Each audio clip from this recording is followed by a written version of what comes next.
Hi, I'm Ron and welcome to PopScicle, where I talk about popular culture, science, and everything in between.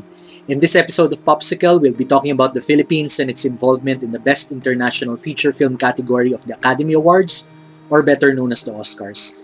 The name was changed just this year when Parasite won in this category, but it has always been known as the Foreign Language Film category. Ever since 1956, it has been receiving entries from all over the world, and cineasts would know that the first ever winner, even before it became competitive, was La Strada by Federico Fellini from Italy. Even if we say that this category is not really what determines the quality of a film, and it's not what the film should be going for, the masters of the craft have been rightly cited in this category. We have Fellini, we have Akira Kurosawa, we have Ingmar Bergman, and many other filmmakers of great renown. And so we can't help but wonder, as cineasts in the Philippines, why the Philippines has never gotten a nomination or even get shortlisted in this category. As you probably know, in 1954, Genghis Khan was supposedly shortlisted when there wasn't a list of nominations coming out yet. It was a special award which La Strada won in the first ever time that it was given. In that same year, Genghis Khan by Manuel Conde, one of the godfathers of Philippine cinema, was supposedly shortlisted, but we'll never really know how close it got to actually winning that special award. The Philippines has been sending an entry semi-regularly since 1956 when the category first became competitive, and the responsibility of sending an entry was of these four organizations before the Film Academy of the Philippines finally took over in the 80s with its first entry, namely Carnal by Marilu Diaz-Abaya. But, it's lamentable that so many of what are considered to be the cinematic jewels and masterpieces of the Philippines, of which there are many, particularly during the second golden age of the 70s, were never sent.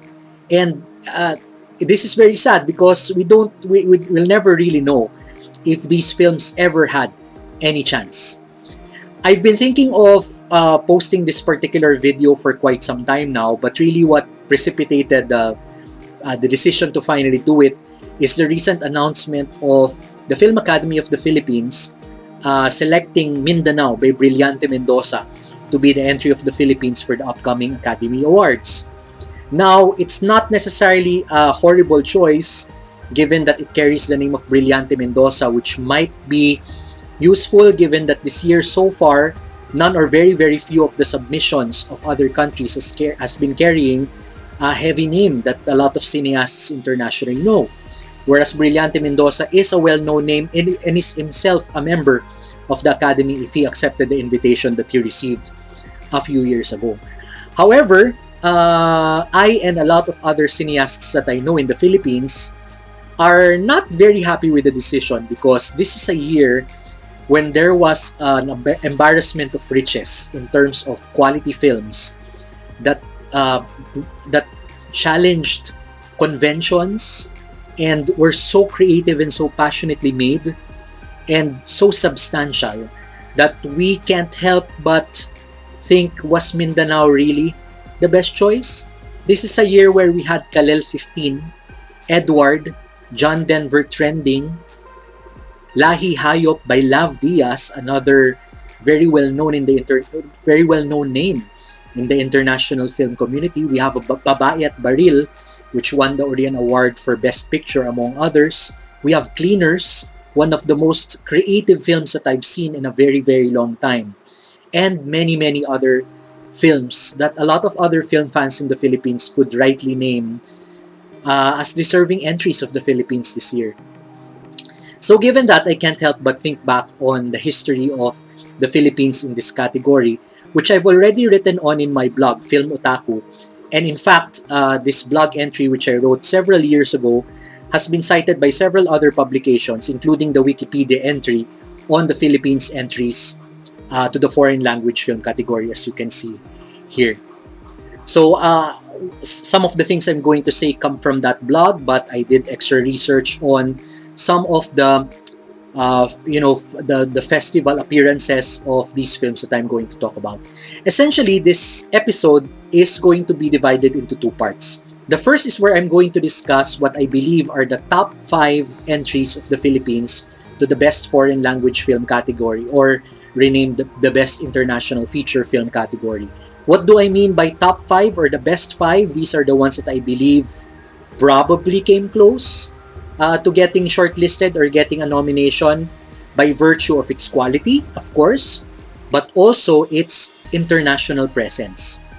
Its presence in international film festivals, which is something that many other countries, particularly France and Germany and Italy, have been very conscious of when sending entries to the Oscars, whereas the Philippines historically hasn't been taking this into consideration very much until quite recently.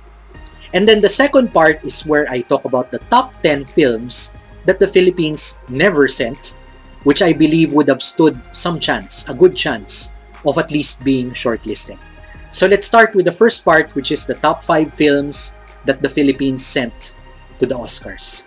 Coming in at number 5 is a 2016 film, making it the entry in the 89th Academy Awards, and this is Marosa by Brillante Mendoza. So I'm sure that you know that this film made a splash in Cannes, particularly when it won for Best Actress for Jacqueline Jose, the lead actress of the film. So that itself created buzz because Jacqueline Jose was the first ever Southeast Asian actress to win the coveted Best Actress award in Cannes.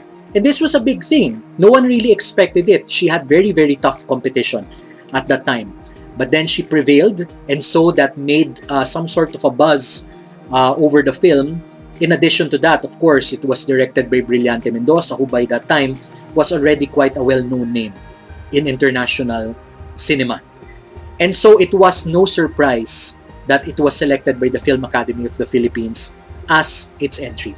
Now, what film won ultimately the Best Foreign Language Film category was The Salesman by Asghar Farhadi from Iran. And of course, this was a very critically acclaimed film at that time. But I think Marosa was a very good choice. It was a wise choice, a strategic one, because there was a lot of buzz at that time surrounding the film, and it was shown in Cannes. And again, that utilizes something that the Philippines didn't really take into much consideration before that, which was international recognition through an international film festival.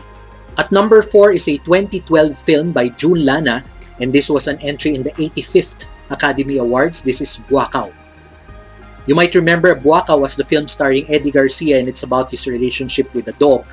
And this was a very touching, heartfelt film that in fact got a lot of very good reviews from several trades in the US, including Variety and Hollywood Reporter. So there was a lot of buzz going on, especially because it was actually shown at Toronto. As you know, probably if you've been following the Oscars, the Toronto International Film Festival has been a very good springboard for a lot of films for their Oscar campaigns. In fact, I remember that during the time when the foreign language category entries were being discussed, Buakaw was being talked about internationally. I saw it in several blogs being talked about by the bloggers, by the reviewers, and by the Oscar prognosticators. So unlike many of the films that came before it and after it that were sent by the Philippines to the Oscars for consideration, it was being talked about. And I think there's something that touches the heart of a lot of people, including voters, when there's the involvement of a dog or of an animal for that matter, and it's very dramatic. So it wasn't shortlisted ultimately, but I believe it may have come close because of the buzz. And in fact, I also remember that it was in several top 10 predictions of prognosticators. So it would be very interesting to see how close it got to being shortlisted. At number 3 is a 2006 film, making it the entry in the 79th Academy Awards, and this is Ang Pagdadalaga ni Maximo Oliveros. The English title of this is The Blossoming of Maximo Oliveros. If it sounds familiar, that's because it was very significantly buzzed in the international film community. It won several awards in Berlin, in the Berlin International Film Festival, and also was nominated in the Best Foreign Language Film category in the Independent Spirit Awards, which is not really the best of precursors for the Oscars because it's more for independent films. But that was buzz coming in to the race. Now, the story of this is sad. I mean, the story of its campaign for an Oscar nomination. Why do I say that? It had the ingredients for a nomination. It was a great film, very well written, very well acted. It's about the LGBT community, which, as you know, is very easy to market in the international film festivals and does get a lot of attention from international viewers. However, I read in the blog of one Academy voter who writes about the entries that he has watched that there was something wrong with the transfer from of the film because it was a digital film. Basically, what he watched was not a very good copy. It was blurry, or there was something technically wrong with it. Which, of course, if you're a member of the Academy who's voting for these awards, that would turn you off. So I'm wondering how close it would have gotten to a nomination if that technical problem did not exist. I don't know if that's a problem of just that particular voter, but it's safe to assume that that was a problem for all the voters who managed to watch the film. So it's quite sad. I'd like to think that if that weren't a problem, this film would have been shortlisted or even nominated. So it's a wasted opportunity. If you get the chance, I really suggest that you watch it because it's an excellent movie. At number 2 is Bayan Ko, Kapit sa Patalim by Lino Broca, a film released in 1984, making it the entry for the 58th Academy Awards. So this one made it to Cannes, and Lino Broca is a household name, not only known in the Philippines but internationally. And this was made in 1984, which was 2 years before the People Power movement of the Philippines ousted President Marcos in a bloodless, peaceful revolt, which was known all over the world.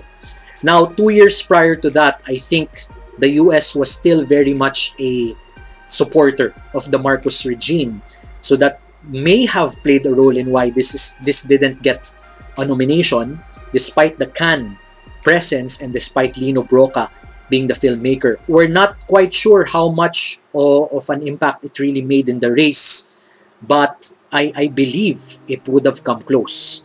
But again, maybe the politics affected its chances. And finally, at number 1, we have Norte Hangganan ng Kasaysayan in 2013. This is a film by Lav Diaz, and it was an entry in the 87th Academy Awards.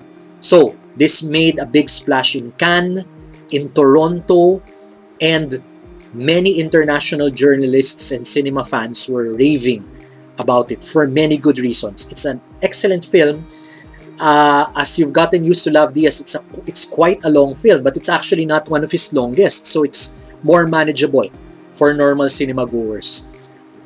I am actually very surprised that this did not get even shortlisted.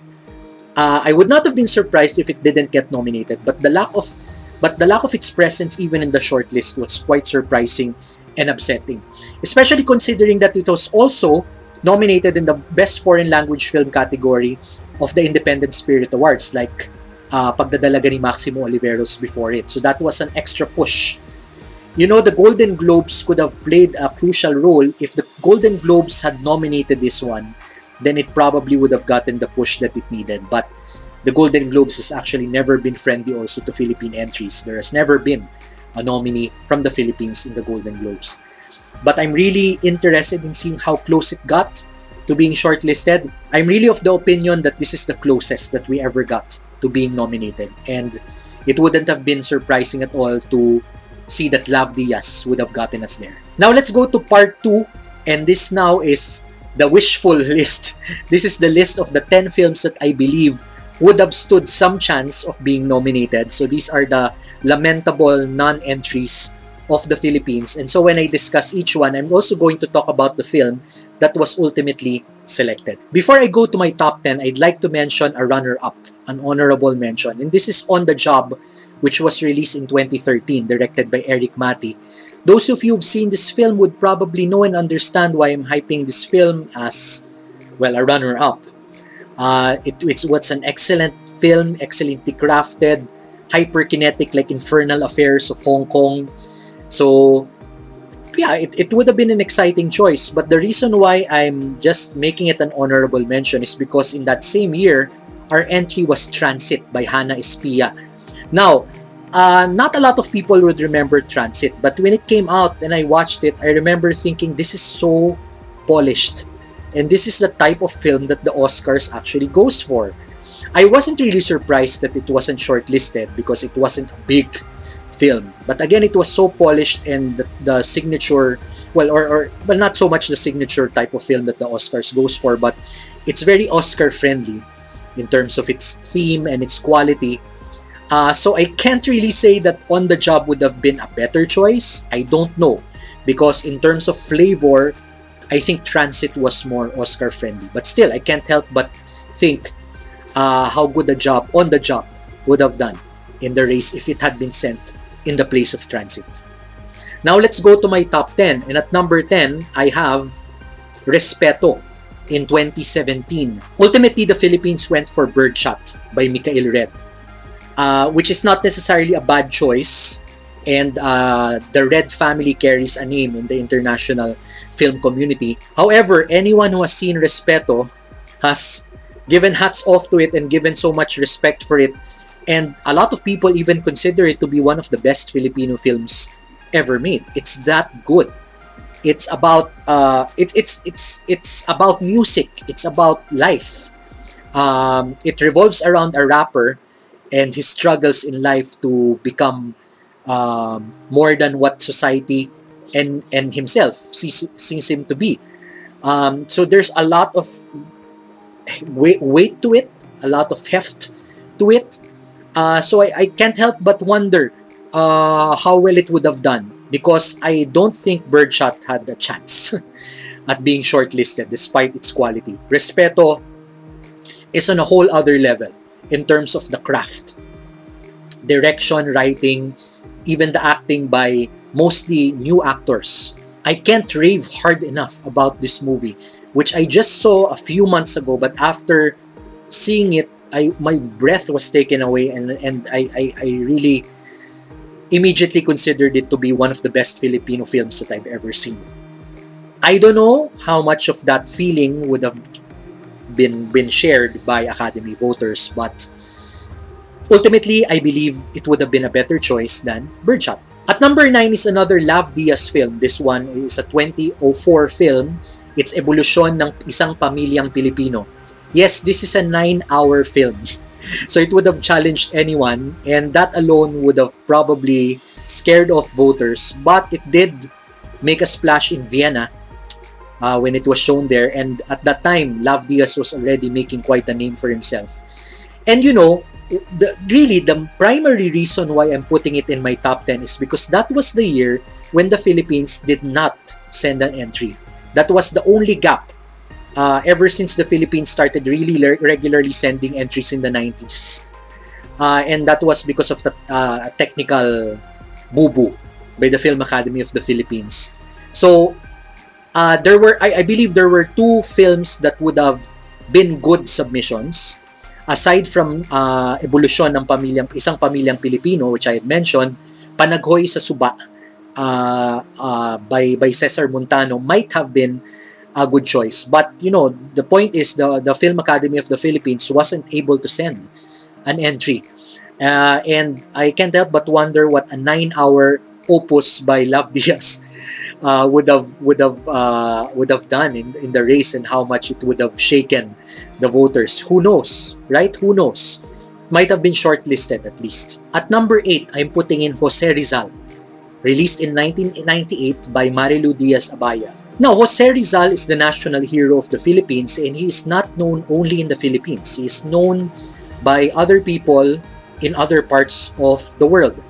So that alone might have made a difference, and it was shown in several international film festivals, although none of the big ones. The funny / sad thing about the Philippines' history in the Oscars is that it had several opportunities to send a Jose Rizal film to the Oscar race.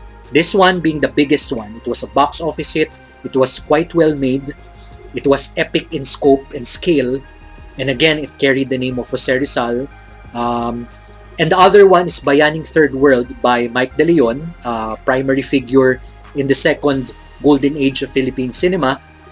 So it's lamentable actually that the Philippines has never taken advantage of that. At number 7 is Tinimbang Kang Ngunit Kulang by Lino Broca.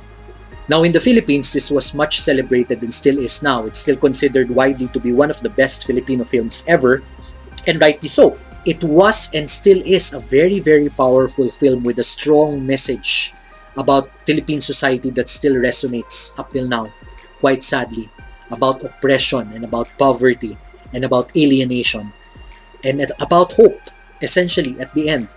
It's one of the most beautiful films ever produced by the Philippines. Now, it didn't really get a lot of international attention in film festivals, so that would have hurt its chances in terms at least of the recall.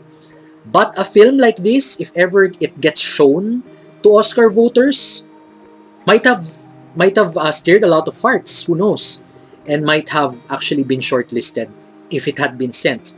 Now, the other reason why the failure to send this film is lamentable is because in this year, no entry was sent by the Philippines. And this will be quite common, and you'll get really frustrated as we go higher up this list. You will realize that there were many years in the history of Philippine cinema and in the history of the foreign language film category that the Philippines did not bother to send an entry. And we are talking here about the real jewels of Philippine cinema. This just being one of them. At number 6 is something that I really believe would have stood a good chance if the timing had been right. This is Magnifico, released in 2003. Now, it was a big winner in Berlin. It won the Silver Bear Award and several other citations. It was shown in Toronto and made a splash there also. People loved it in Toronto. However, these things happened almost a full year after Magnifico was shown in the Philippines. And that means that those awards would not have mattered much in terms of the buzz surrounding Magnifico if it had been submitted. And that's probably why the Film Academy of the Philippines ultimately went for Crying Ladies. However, if you compare Crying Ladies and Magnifico in terms of sheer quality of the film and in terms of sheer relatability, it's an easy choice. Magnifico easily takes the cake. The same writer who said that there was a problem with the digital transfer of Pagdadalaga ni Maximo Oliveros also said that he couldn't quite relate to Crying Ladies. And in fact, it's not something that a lot of Filipinos could relate to also because it was more of a Chinese-Filipino culture. It was a good film, no doubt. But Magnifico is one of the best films, I believe, in Philippine history. And it won all of these awards, again, belatedly. But this was a very stirring, emotional, heartfelt film with a child coming of age at the center and him interacting with his family and going through all these motions of coming of age.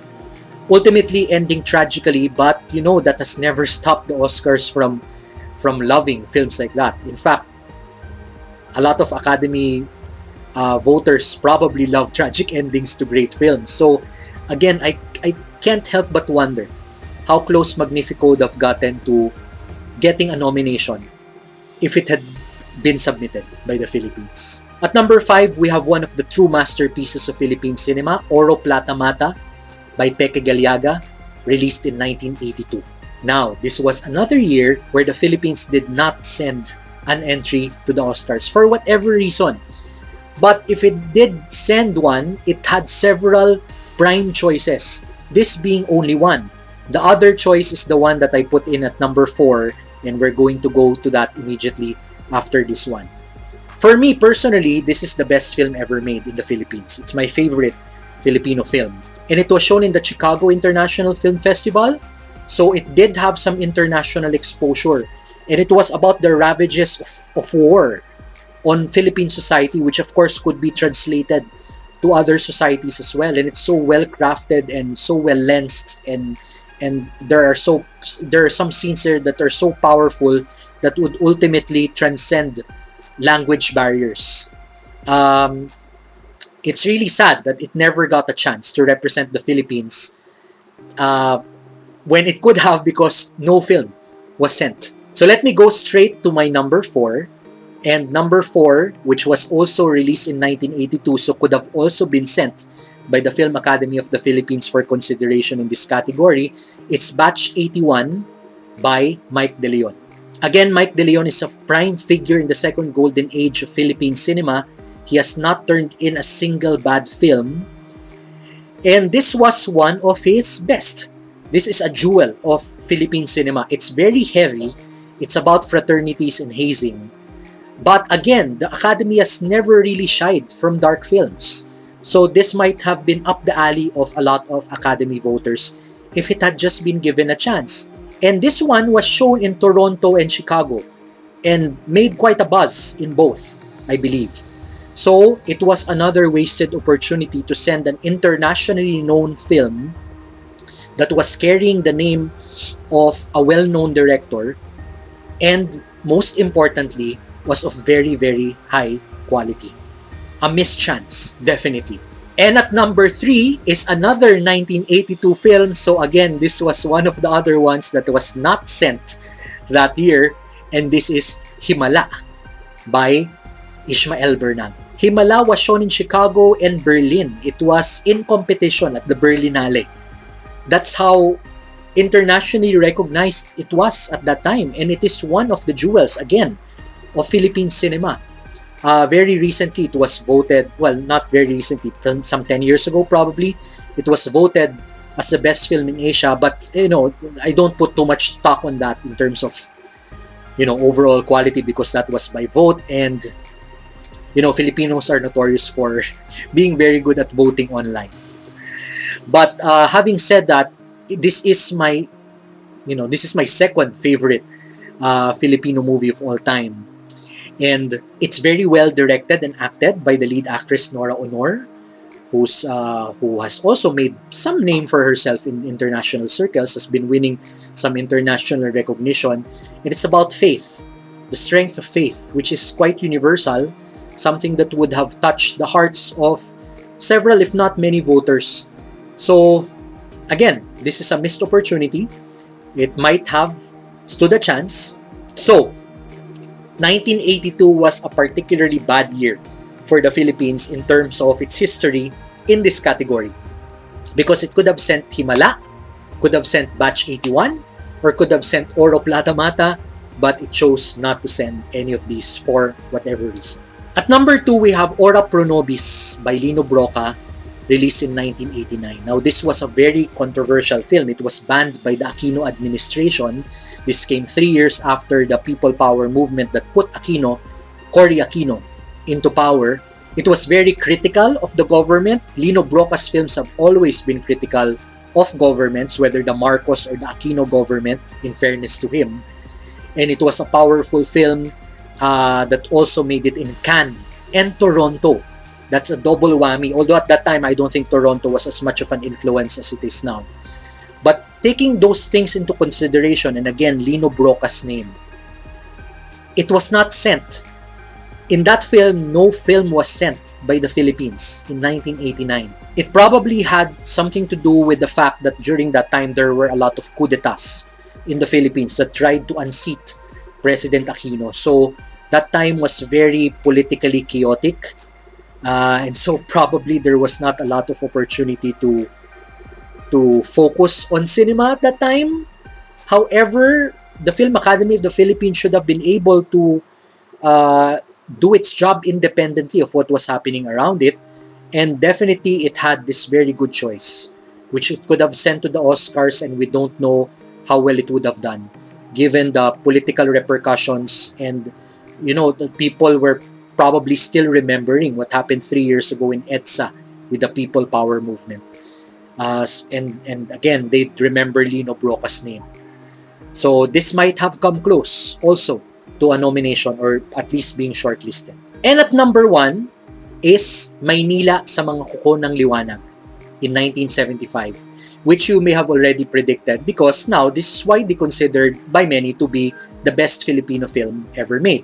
It is the only Filipino film in the book 1001 Films You Must See Before You Die, which is not really the definitive source of or indicator of quality for films internationally.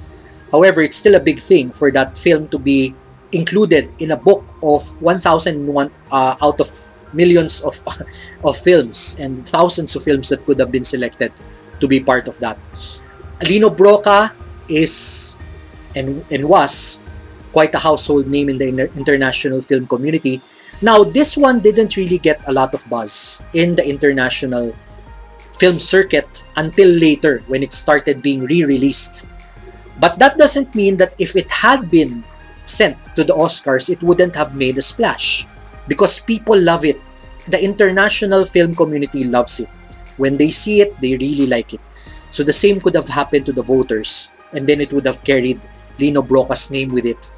And so, despite it not being as visible internationally as some of the other films that I've mentioned, I can't help but think that this is also what could have given us that first nomination. So that was a lot of films mentioned. 5 that I believe came close to giving the Philippines its first ever nomination, and 10 that would have probably given us that nomination. Now, we'll wait to see how Mindanao does. I won't be absolutely surprised if it gets shortlisted, but neither will I be surprised if it doesn't. I am, of course, supporting it now that it's been sent, but again, I can't help but wish that some other films had been sent, primarily Cleaners, which is one of the most innovative, creative, passionate films that I've seen in a long time. Hopefully, the Philippines takes into consideration international film festival appearances and general buzz from the film community in making its picks next time. Now, I'd like to end, of course, by saying that getting into the Oscars, getting nominated for the Oscars is not the end-all and be-all of Philippine film. It's not the ultimate crowning achievement of a Philippine film. But it won't hurt, right? Especially because Philippine cinema is just as old as Korean cinema. But South Korea has finally got an Oscar nomination and an Oscar win last year with Parasite. So if Korea can do it, why not the Philippines? We've had 3 golden ages. A lot of filmmakers consider that we are currently in the 3rd golden age of Philippine cinema, and I'm inclined to agree. So there's still a lot of opportunities for us to be nominated. And again, while it will not be the ultimate achievement that we are going for, it's going to be a very nice prize for Philippine cinema. So let's keep our fingers crossed that the next film that we send will finally get us that nomination. Now, if you liked that episode and you would like to see more about popular culture, science, and everything in between, don't forget to subscribe to PopScicle so that you may be alerted to new content. See you again next time.